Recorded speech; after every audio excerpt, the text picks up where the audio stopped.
धन्यवाद सर. अतिशय मनाला भावणारं, पुन्हा पुन्हा धामडीशी गुंफणारं अतिशय सुंदर असं प्रमुख अतिथींचं भाषण कसं असावं, गुरुनिष्ठा काय असते, त्यांनी स्वतःचे अनुभव किती सुंदर रीतीने सांगितले. मी मगाशी उल्लेखही केला होता गुरुगुही विद्या. तर अशा पद्धतीची तर त्या दृष्टीने महत्त्वाचं योगदान सरांनी एक केलेला धागा सांगावा असं वाटतो. धामणी मला माई आठवण झाली आपल्या कार्यक्रमाच्या वेळी 17 मार्च 2017 वार रविवार डॉक्टर आनंद यादव म्हटले होते, काहूरमधील ज्या कथा मी वाचल्यात, ज्या कथा त्या लोणी आणि धामणी गावाभोवती फिरतात, तो गाव मला पाहण्याची उत्कट इच्छा आहे असं डॉक्टर आनंद यादव म्हणाले होते. आणि तसंच तुम्ही म्हणाला, मला ती आठवण झाली. यानंतर आपण जाऊया उत्तरार्धात. समारंभ या प्रकाशन सोहळ्याचे सन्माननीय अध्यक्ष, ज्येष्ठ मार्गदर्शक, ज्येष्ठ शिक्षणतज्ज्ञ आणि उत्तम समीक्षक, त्यांच्यात अनेक गुण आहेत, अनेक पैलू आहेत जीवनाचे, पण मला भावलेले त्यांचे उत्तम समीक्षक आदरणीय डॉक्टर नागनाथ कोतापल्ले सरांनी आपलं अध्यक्षीय मनोगत व्यक्त करावं असं मी सर्वांच्या वतीने विनंती करतो. धन्यवाद.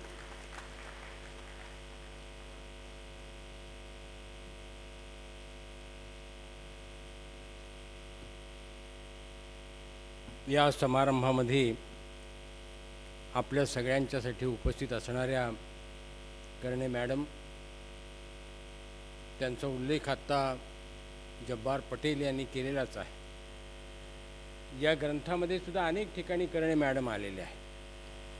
म्हणजे करणे सरांचा जसा हा ग्रंथ आहे त्याप्रमाणे तो करणे मॅडमचाही ग्रंथ आहे. कारण याच्यातल्या ज्या काही आठवणी आहेत त्या आठवणींच्या मध्ये मी करणेंच्या घरी राहिलो अशा आठवणी आहेत. करणेंच्या घरी मी थांबलो, करणेंच्या घरी मी राहिलो, जेवलो, खाल्लं.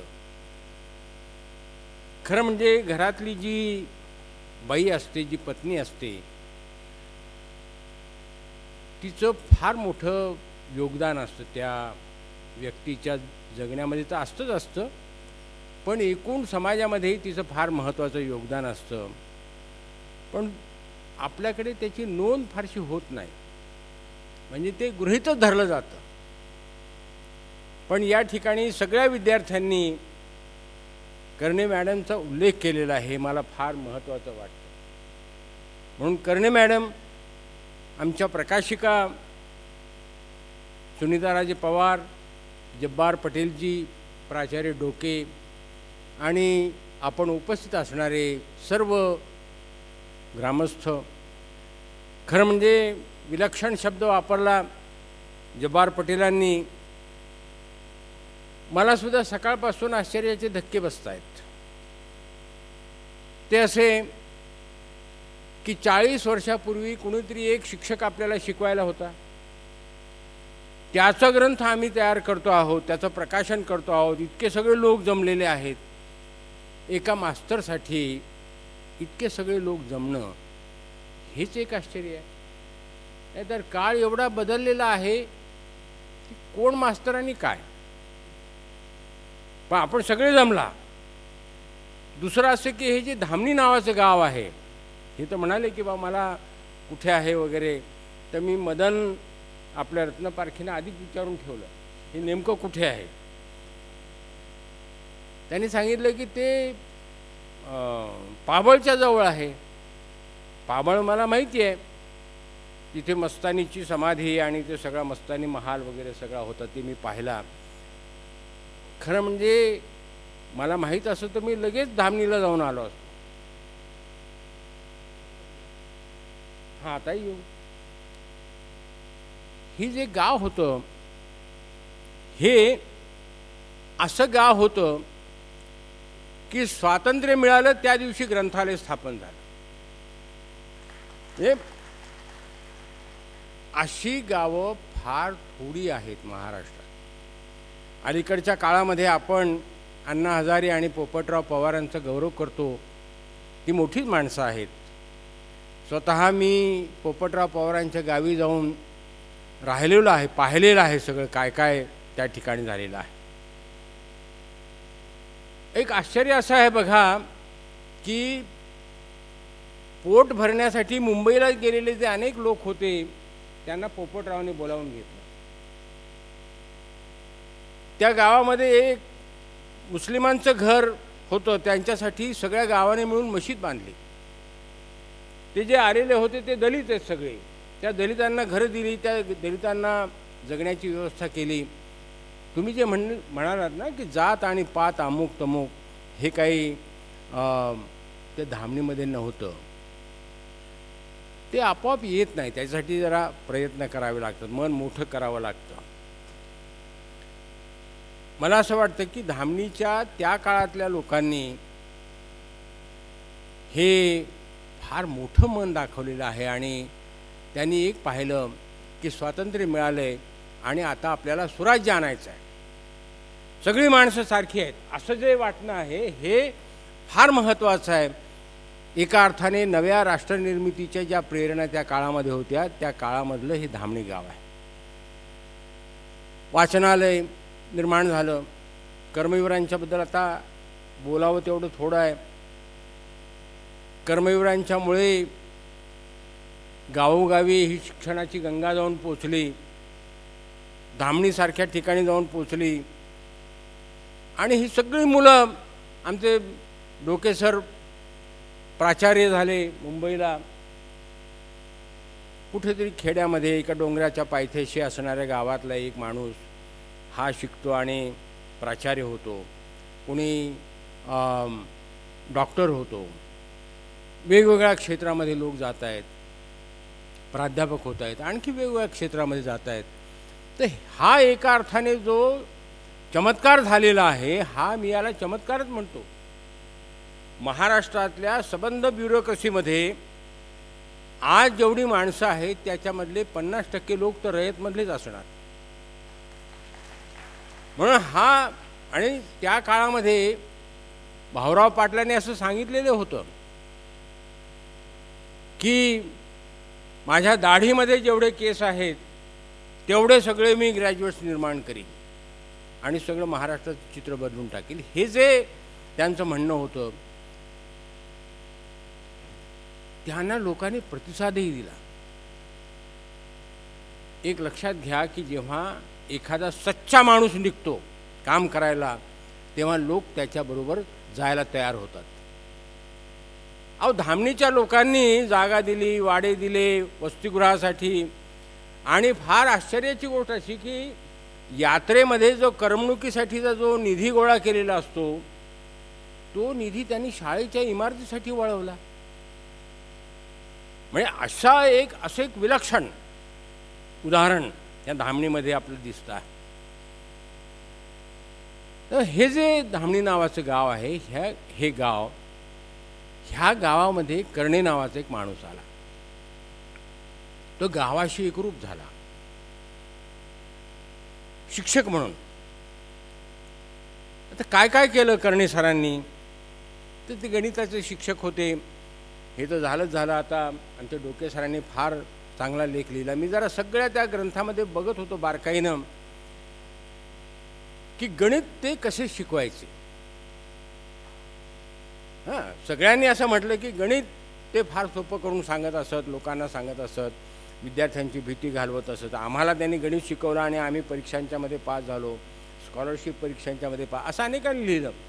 पण नेमकं काय करत असत ते, कारण गणिताची भीती मला सुद्धा फार वाटायची बरं का. आणि मला नंतर असं लक्षात आलं की आपल्याला ज्या ज्या गोष्टी आवडतात त्या सगळ्या गोष्टींना आपल्याला चांगले शिक्षक मिळालेच नाहीत.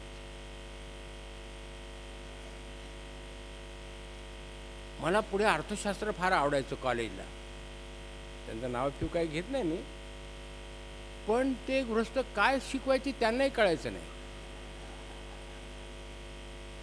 नाही तर कदाचित मी अर्थशास्त्रामध्येच काहीतरी पुढे मागे केलं असतं. तेव्हा गणित नावाची गोष्ट ही एक भयप्रद अशा प्रकारचा राक्षस. तेव्हा तो सोपा कसा करायचा. आणखी एका विद्यार्थ्यांनी बा ते फार चांगलं व्यक्तिचित्र रेखाटले. डस्टर कसं घेऊन जायचे, खडं हातात कसा धरायचे, कसं लिहायचे, हे सगळं केलं. पण गणित कसं शिकवायचे, हे जे आहे ना, हे फार महत्त्वाचं आहे. ती प्रत्येक पायरी ही नीटपणे समजावून सांगितली. आणि त्याच्यात शेवटी डोक्याने असं लिहिलं आहे की गणित नावाची गोष्ट ही फिलॉसॉफीची असते, गणित नावाची गोष्ट ही कलेची ही असते. तर हे जे आहे ना, एखादा शिक्षक हळूहळू तुम्हाला ते गणित समजावून सांगतो. म्हणजे काय सांगतो, ते एका अर्थाने तो तत्त्वज्ञानच सांगत असतो, एका अर्थाने तो एक कलाही तिथेच तुम्हाला शिकवत असतो. आणि तो हळूहळू तुम्हाला जीवनाकडे घेऊन जात असतो. असे कर्णे सर त्यांच्या शिकवण्याबद्दल या ठिकाणी आला. आणि म्हणून तुम्ही सगळे या ठिकाणी जमलेले आहात. कारण गणित आणि इंग्रजीची भीती असते, मुलं नापास होतात. आपल्या देशातली आणखी एक समस्या अशी आहे की ड्रॉपआउट, की मुलं 4थी झाली की सोडून देतात, 7वी झाली की सोडून देतात. मुलींना तर 7वी झाली की शाळेतच पाठवत नाहीत, 10वी झाली की सोडून देतात. आत्ता ते राईट टू एज्युकेशन आलेलं आहे. आता त्याचं कसं राबवलं जातं ते मला माहीत नाही नव्या काळामध्ये. पण ड्रॉपआउट्स खरं म्हणजे आम्ही जे काय आज या ठिकाणी दिसतो आहोत, तर आमच्या वर्गातले अनेक हुशार विद्यार्थी ड्रॉपआउट होऊन गेले. म्हणून आम्हाला कोणतरी हुशार म्हणते. त्या लोकांना संधीच मिळाली नाही.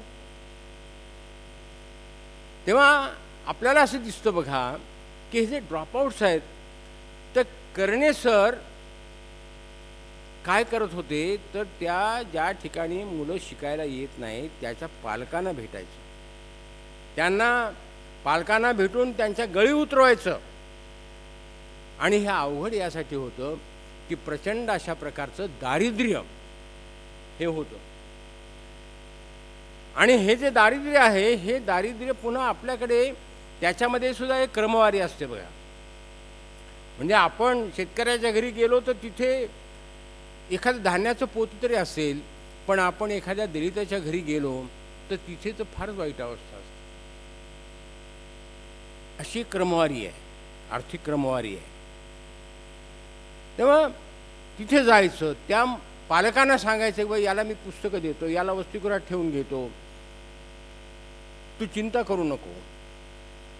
आणि त्या मुलाला शिकवायला घेऊन यायचं. हा जो प्रयोग आहे, हा कर्मवीरांनी केलेला प्रयोग आहे.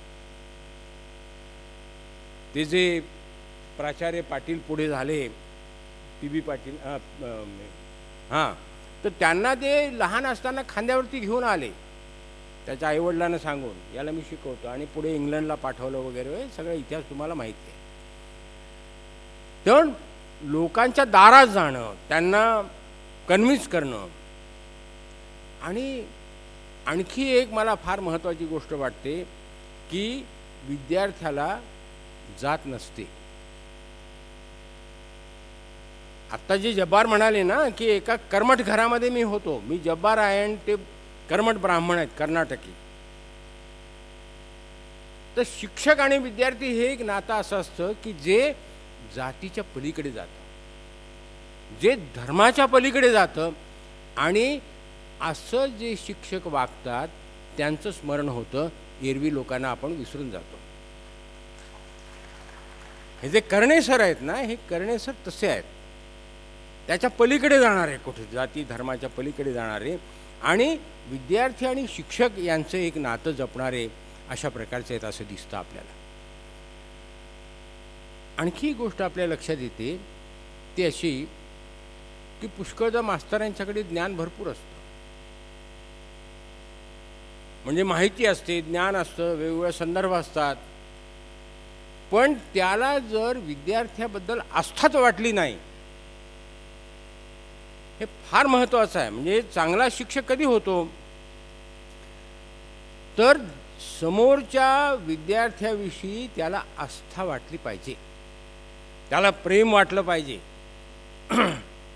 हे जेव्हा होतं तेव्हा तो चांगला शिक्षक होतो. करणे गुरुजींच्या मनामध्ये आपल्या विद्यार्थ्याविषयी प्रचंड अशा प्रकारची आस्था होती. आणि आजही तुम्ही आठवून बघा, आपल्या आयुष्यात आलेले जे शिक्षक असतील त्यांना समाजासंबंधीची आस्था, विद्यार्थ्यासंबंधीची आस्था ज्यांना असते ते चांगले शिक्षक होतात. पुष्कळ महाविद्यालयातले शिक्षक असतात, ते असे पॅन्टच्या खिशात हात घालून व्याख्यान देतात, निघून जातात, ते आपल्या लक्षात राहत नाही. पण जे तुम्हाला वैयक्तिक जीवनामध्ये काय तुमचं आहे हे विचारतात. आणि करणे गुरुजी तर असे होते की ते तुमचं आवडीचं काय आहे, चॉईस काय आहे, किंवा तुम्ही कशामध्ये विकसित होऊ शकाल ह्याची जाणीव असणारे असे हे मास्तर आहेत. आणि म्हणून नुसतं ज्ञान असून भागत नाही, तर कुठेतरी आस्था असली पाहिजे, समाजासंबंधीची आस्था असली पाहिजे. अशा प्रकारची आस्था असणारा एक माणूस आपल्या आयुष्यात आला तर आपलं सगळं आयुष्य बदलून जातं. याची साक्ष द्यायला तुम्ही सगळे आलेले आहात. एवढ्या सकाळी मी आमचे ते बेल्ले मला घेऊन आले, त्यांना म्हणलं एवढ्या सकाळी लोक येतील का? ते म्हणा तुम्ही काळजी नका करू, येतात, सगळे येतात. का बरं आले एवढे सगळे? तर आपल्या गावात एक माणूस आला ज्याने गाव बदलला, आपल्या आयुष्यात एक माणूस आला ज्याने आपलं आयुष्य बदललं. तर हे जे आहे ना, हे फार महत्त्वाचं आहे. ही आस्था फार महत्त्वाची आहे. आणि त्यामुळे आपण या ठिकाणी सगळे जमलेलो आहोत. मित्रहो, हा सगळा समारंभ बघत असताना थोडासा भूतकाळात मीही गेलो. अशी खूप गावं मी पाहिलेली आहेत की ज्या गावामधल्या लोकांनी शाळांसाठी जमिनी दिल्या, वसतिगृहासाठी धान्य गोळा केले. मी ज्या महाविद्यालयामध्ये शिकत होतो त्या महाविद्यालयामध्ये अशाच प्रकारे धान्य गोळा करून वसतिगृह चालवणारे प्राचार्य होते. त्यांचं नाव हेमचंद्र धर्माधिकारी. आणखी एक गोष्ट मला सांगितली पाहिजे की करणे सर मुंबईला होते आधी नोकरीला, मग ते तिकडे धामणीला आले. हे काय प्रकार आहे? आता उलट सुरू झालंय. खेड्यामधला मनुष्य जास्तीत जास्त शहरामध्ये जाऊन कसं सेटल होतो. आमचे ग्रामीण साहित्यिक बहुतेक शहरातच असतात आणि ते ग्रामीण साहित्य लिहित असतात. सगळे शहरात येऊन राहतात, सगळ्या सुखसोयी त्यांच्या दृष्टीने जे असतात उपभोगतात. असा एक प्रवास आता नव्याने सुरू झाला. पण एक काळ असा होता की खेड्यामध्ये आपण गेलं पाहिजे आणि खेडं नावाचं जो घटक आहे, हा घटक जोपर्यंत समृद्ध होणार नाही तोपर्यंत देश समृद्ध होणार नाही, अशी धारणा होती. आणि म्हणून महात्मा गांधींनी जे सांगितलेलं होतं की खेड्याकडे चला तुम्ही, आणि हे जे खेडं आहे हे युनिट गृहीत धरून तिथे सुधारणा झाल्या पाहिजेत. त्या काळामध्ये खूप लोक असे होते की जे शहरं सोडून खेड्याकडे गेले. आमच्या भागामध्ये प्राचार्य नाये डोळे या नावाचे प्राचार्य होते. ते मूळचे पुण्याचे. ते नांदेडला आले. नांदेडला शहर होतं, जिल्ह्याचं ठिकाण तिथे होते. उदगीरला जेव्हा कॉलेज निर्माण झालं तेव्हा पहिल्यांदा डोळे तिथे आले. किंवा पीपल्स कॉलेजमधून मी ज्या कॉलेजमध्ये शिकलो त्या देगलूरला हेमचंद्र धर्माधिकारी आले. ही जी प्रेरणा होती ना, ती प्रेरणा अशी होती की छोटी छोटी गावं ही सुधारली पाहिजेत. आज सगळा बोलबाला काय चाललाय? Smart city, smart city. पुण्यामध्ये ते मेट्रो वगैरे ते काम चालू आहे. तर त्या मेट्रोच्या एका बाईने मला फोन केला. सर म्हणाले पुण्यामध्ये मेट्रो सुरू होणार आहे आणि आम्ही गावातल्या नावाजलेल्या लोकांच्या मुलाखती घेऊन आम्ही त्या रेडिओवरती दूरदर्शनवरती दाखवतो आहोत. तेव्हा तुम्ही आम्हाला वेळ द्या. मी तिचा आभार मानले. बाई, मी इथला काही तुला महत्त्वाचं वाटलं, हे बरं झालं, मला बरं वाटलं म्हणलं. पण आपण कधीतरी हाच पैसा त्या जे शेतकरी आत्महत्या करतायत तिकडं वापरलं तर कसं होईल? कधीतरी असा विचार करा ना की खेडंसुद्धा स्मार्ट झालं पाहिजे. त्या बाईने फोन ठेवून दिला, पुन्हा कधी फोन आला नाही आला ते बरंच झालं. म्हणजे मी आपल्याला सांगतो काय आहे की एक काळी अशी प्रेरणा होती की खेडं हे युनिट धरा, ते स्वयंपूर्ण करा, आणि त्या एक एक खेडं जसं स्वयंपूर्ण होत जाईल तसं तसं देश हा स्वयंपूर्ण होत जाईल. शहरामध्ये कशाला येतात लोक? खेड्यात जर त्याला जगताच येत नसेल तर काय करावं त्याने? म्हणजे शहरामध्ये ते काही येऊन फार सुखात राहतात असं नाही. झोपडपट्टीत राहतात, कुठे राहतात, मोलमजुरी करतात. त्या धारावीच्या झोपडपट्टीत तर अशी परिस्थिती आहे की तिथे जाणं सुद्धा अवघड आहे. तिथे राहतात लोक, सगळी खेड्यातली लोक आहेत हो.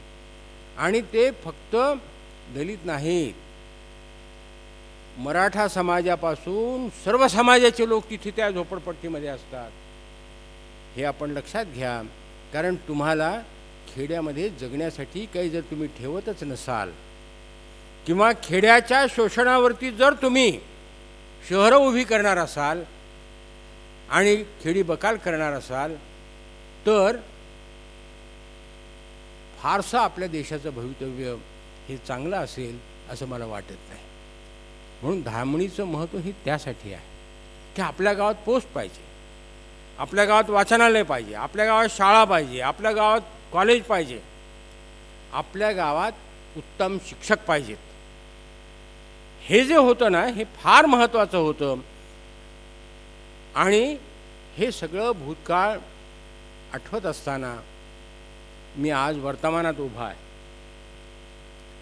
आणि मित्र, सांगायला इतकं दुःख होतं की वर्तमान हा फार भीतीदायक आहे. म्हणजे कर्णे नावाचे एक शिक्षक होते अशा प्रकारचे, हे सांगितलं तर सुद्धा नव्या पोरांना आश्चर्य वाटेल. कारण नव्या पोरांना असे शिक्षक नाही मिळत. गणित समजलं नाही, क्लासला ये घरी, हे तुम्ही लक्षात घ्या. म्हणजे एक काळ असा होता की स्वतःच्या कंदिलामध्ये तेल घालून कर्णे गुरुजी हिंडत होते, शिकवत होते. आता काळ असा आला की तू माझ्या क्लासमध्ये ये, इतकी इतकी फी भर. म्हणून नव्या मुलांना हे आश्चर्य वाटेल. आणि हे सगळं काय झालं, कसं झालं? तर आपल्याला असं दिसतं की एकीकडे एका विशिष्ट परिस्थितीमध्ये, अपरिहार्य अशा प्रकारच्या परिस्थितीमध्ये जागतिकीकरण नावाच्या गोष्टीचा एक स्वीकार केला आपण. आणि ह्या जागतिकीकरणामध्ये आजची काय अवस्था आहे हे आपल्याला माहिती आहे. आजची अवस्था अशी आहे की या देशातल्या 2-4 कुटुंबांच्याकडे या देशातली 80% संपत्ती आहे आणि 70% लोक हे 25-26 रुपये सुद्धा रोजचे कमवत नाहीत. ही आकडेवारी माझी नाही, ही भारत सरकारची आकडेवारी आहे. तेव्हा हे जे बदल झाले, मी आता जीवनातल्या इतर बदलांच्या बद्दल बोलणार नाही कारण तेवढा वेळ नाही, पुष्कळच उशीर झालेला आहे. पण शिक्षण क्षेत्रामध्ये सुद्धा फार बदल झाले. अहो, शिक्षण क्षेत्रामध्ये एका अर्थाने व्यवसायच झाला. हे सुद्धा नव्या पोरांना आश्चर्य वाटेल. सिनियर कॉलेजला प्राध्यापक व्हायचं आहे, 40 लाख रुपये लागतील. अपवाद आहेत, चांगल्या संस्था आहेत बरं का, पण त्या थोड्या आहेत हो, 2%, 3% आहेत. फार भीषण वास्तव आहे. मी सांगतो आपल्याला की ज्याच्याकडे 1 एकर शेती आहे त्यांनी 40 लाख रुपये कुठून द्यायचे? म्हणजे त्याला शिक्षकामध्ये त्याला कितीही हुशार असो, कितीही ब्रिलियंट असो, त्याला प्रत्यक्षामध्ये शिक्षण क्षेत्रात येताच येत नाही. काही चतुर मुलं आता नव्याने आता दिसत आहेत असे की चांगला सासरा गाठायचा, हुंडा घ्यायचा आणि तो संस्था चालकांच्याकडे वळता करायचा. हे सोडून द्या. पण जो मुलगा मास्टर होण्यासाठी 20 लाख रुपये देतो, प्राध्यापक होण्यासाठी 40 लाख देतो, क्लार्क होण्यासाठी 10 लाख देतो, शिपाई होण्यासाठी 5 लाख देतो, ते काम कसं करतील हो? ते म्हणतील आम्हाला काय, आम्ही पैसे देऊन नोकरी विकत घेतलेली आहे, आम्ही काम केलंच पाहिजे असं काही नाही.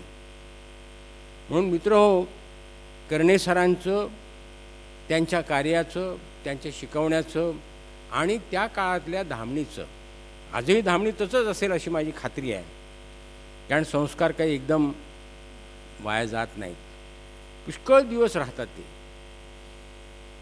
हे स्मरण करत असताना मला असं वाटतं की आजची परिस्थिती ही आपण लक्षात घ्यावी आणि आजच्या परिस्थितीतून बाहेर पडण्याचा मार्ग कदाचित पुन्हा एकदा त्या काळातल्या ज्या प्रेरणा होत्या, खेड्याकडे चला, उत्तम शिक्षक मिळवा, गावामध्ये प्रत्येक गोष्ट पाहिजे याच्यासाठी धडपड करा, ह्या ज्या प्रेरणा होत्या, ह्या प्रेरणा जागविण्याचं काम पुन्हा एकदा आपल्याला करावं लागणार आहे. आणि मला असं वाटतं की हे जर नितांत सुंदर अशा प्रकारचा ग्रंथ संस्कृती प्रकाशनाने छापलेला आहे, तर तो ग्रंथ आपल्याला पुन्हा एकदा नव्या प्रेरणा देण्यासाठी उपयोगी पडेल अशा प्रकारची एक भावना व्यक्त करतो. आणि या ठिकाणी आपण सगळ्यांनी माझं मनोगत ऐकून घेतलं, त्याच्याबद्दल आपल्या सगळ्यांचे आभार मानतो. मला सहभागी करून घेतलं आमच्या वाळून सरांनी आणि सगळ्यांनी, त्याच्याबद्दल आपले आभार मानतो. आणि धन्यवाद सर. सरांनी उल्लेख केला त्या पद्धतीनं स्वराज्याची दुफळी नावाचा नाथ माधवांची कादंबरीत उल्लेख आहे. पावळचा उल्लेख केला सरांनी. पावळच्या पुढेच लोणी धामणी, जसं पिंपरी चिंचवड आहे सर, तशाच पद्धतीनं लोणी धामणी, 10 मन लोण्यांनी समृद्ध असा प्रदेश म्हणून 10 मन लोणी अशा गावचा उल्लेख आपल्या कादंबरीमध्ये आहे नाथ माधवांच्या. म्हणून जाणीवपूर्वक सांगितलं, तुम्ही आवर्जून या. कारण 15 ऑगस्ट 1947 याच दिवशी जय हिंद वाचनालयाची स्थापना झाल्यामुळे हे वर्ष अमृत महोत्सवी वर्ष आहे आणि आम्ही तुम्ही दोघांनाही निमंत्रित त्या ठिकाणी करणार आहोत. अमृत महोत्सवी सोहळा जेव्हा धामणीत होईल, याची देही याचं डोळा पाहण्याचं भाग्य सर्वांना तुम्हा आम्हाला मिळो अशी मी सदिच्छा व्यक्त करतो. आणि याच्या आजच्या समारंभाचं मला वैशिष्ट्य असं वाटतं, सरांनी मगाशी उल्लेख केला डॉक्टर जब्बार पटेल सरांनी, ते कारण गुरुगृही विद्या शिकलेले आहेत. माझंही परम भाग्य असं, मी कर्णे सरांच्या कुटुंबातला एक होतो आणि आहे. डॉक्टर स्वप्नील कर्णे हे आज डॉक्टर आहेत, त्यांना मी मांडीवर खेळवलेले आहे. तृप्ती कर्णे डॉक्टर आहेत, त्यांना मी मांडीवर खेळवलेले आहे. घरातला एक सदस्य घरातील आजही आहे आणि त्यावेळी होतो. हे माझं परम भाग्य मी स्वीकारतो. आणि यानंतर आपण कार्यक्रमाच्या उत्तरार्धात येत आहोत. तत्पूर्वी ग्रंथ वितरणाचं काम खाली सुरू केलेलं आहे, त्या पद्धतीने ग्रंथ आपल्याला उपलब्ध होतील. आणि भोजनाची व्यवस्था, कुणीही या कार्यक्रमातून भोजन केल्याशिवाय जाऊ नये अशी आपणा सर्वांची, समितीची आणि मॅडमची इच्छा आहे. आणि म्हणून सर्वांनी भोजनाचा आस्वाद घेण्यासाठी जायचं आहे. तत्पूर्वी आपल्या माजी विद्यार्थ्यांचे, आमचे सिनियर आदरणीय ज्ञानेश्वरजी विधाटे यांनी आभार प्रदर्शनाचं काम करावं अशी मी त्यांना विनंती करतो. दुर्वांकूर हॉटेल समोरच दुर्वांकूर हॉटेल आहे, एक थोड्याच अंतरावरती.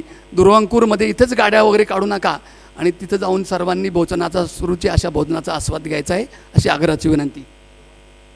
दुर्वांकूर डायनिंग हॉलवर तिथं नियोजन आपले आहेतच. नको